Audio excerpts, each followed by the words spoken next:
Please, please. That was really weak. Okay. If you did that for Elvis, he would not sing an encore. But that's okay. I'm going to let you slide. Because really, provoke is a good thing. It's not a bad thing. If we begin to think differently, folks, and that's all I'm asking you to do over the next few minutes, is begin to think differently about something you already know a lot about. Provoke actually means to prompt or challenge toward action, to arouse or incite or kindle or galvanize, to stir things up. So that's what I'm charged with over the next few minutes. Really, when it gets right down to the economy, and I'm just an amateur when it comes to the economy, but of all those things that you heard in the video that I am and the introduction that I am, the number one thing that I am every day is I'm a business owner, just like many of you. Because if I'm not very good wearing that hat, then all the other stuff doesn't matter. Right? Job number one is business makes profits. And everything else comes next, right? So when you boil it all down, here's the way I see it. This is about as simple as I can make it when it comes to the economy. It's about two things. Number one, it's about incentives. And those are few and far between in this marketplace. Most organizations and individuals are very poor at executing incentives, at least positive ones. They're much better at the disincentives. So number one is incentives. Number two is selling and buying stuff. Because when that goes on, stuff happens, man. So that's about the best I got, as simple as I can make it. How many of you guys, a couple of years ago, marked the big day when Western Union died? Nobody? We don't even celebrate that anymore, do we? 150 years ago, what was Western Union all about? Anybody? Telegram is right. How about today? Nope. But here's the good news. Western Union didn't die because they realized somewhere along the way that the telegraph was no longer going to be their core business. What business is Western Union in today?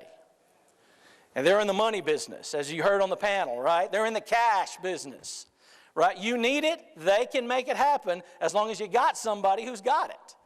You can't get it from them, but they'll help get it to you wherever you are in the world. That's pretty cool. How about Motorola? Still around today. How many of you guys know how Motorola got its name way back when? It stands for Motorized Victrola. Suppose anything's changed since then? Of course. Yeah, Motorola's not even in that business anymore. They've got other core businesses. How about this item that you see right here? Anybody tell me what that item is? It looks like an ice cream freezer, doesn't it? It looks like what we used to sit out on Grandma's back porch and crank around with, you know? That's kind of what it looks like to me. That was first developed in September of 1945.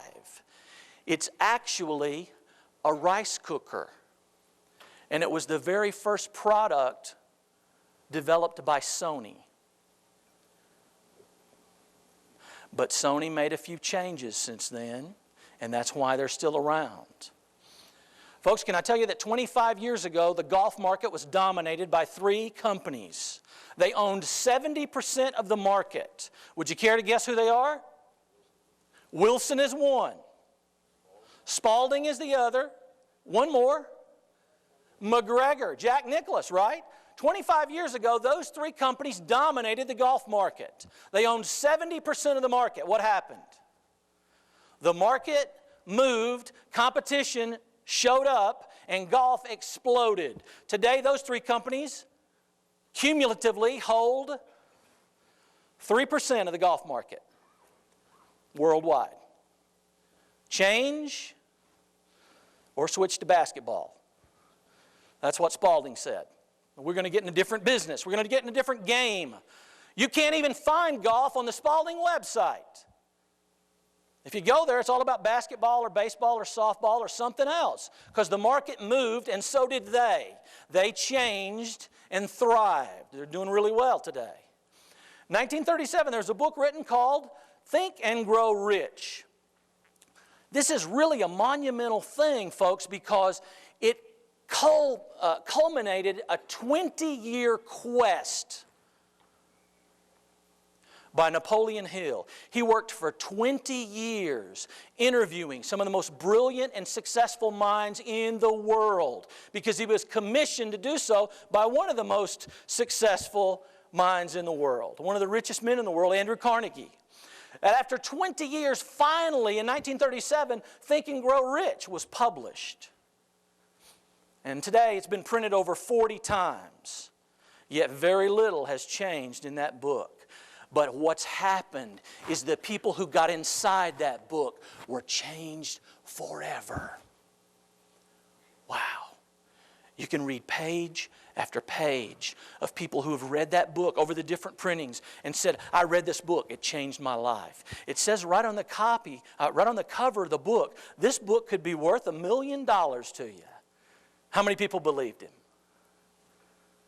One guy in the back. Sweet. Somebody right here. You got it. Folks, if you've read that book, immediately you connect with what I say. It's one of the most powerful books I've ever read. And I'll share with you that I am a reader because once upon a time, I uncovered a clue of success that most leaders and powerful and successful people that I met were readers. They talked about the books that they were reading or the books that they had read.